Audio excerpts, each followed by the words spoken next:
Assalomu alaykum aziz do'stlar. Bugun biza Bog'ot yilida, Bevatan yilida gelin to'yda xizmatda o'tiribmiz. DJ Zafar musiqiy guruhi. Xudo xohlasa, jamoa bilan O'zbekona show ansambli sostav bilan birgalikda o'tkaziladigan to'y. Sostavimiz shuda. Yana raqqasamiz. Xudo xohlasa xush kelibsiz. Raqqasalar to'yda eng ko'p takrorlaydigan xato nima?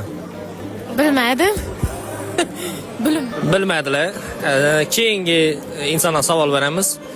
DJ Zafar, inson bu sistemaga kirgandan so'ng DJ-chilikni o'zi optimal ravishda harakat qilsa, qancha muddatda o'rgansa bo'ladi? Miya bilan maksimal ishlasa, xalq bilan ishlash bilsa, 4 oy yetadi. 4 oy. Uzoqni nechalarmi? Uzoq 6 oy. Ha, agar chala bo'lsami? Chala bo'lsa 1 yil yetmaydi. Ko'ribdan gap ketib yurgan miya shogirdlar bor. Xudo xohlasa, bizlarning kuzatishda davom qiling. Yana to'y xizmatlari, yana storyda biz. Savollarni keyin sonni ko'rish uchun obuna bo'lib qo'yinglar.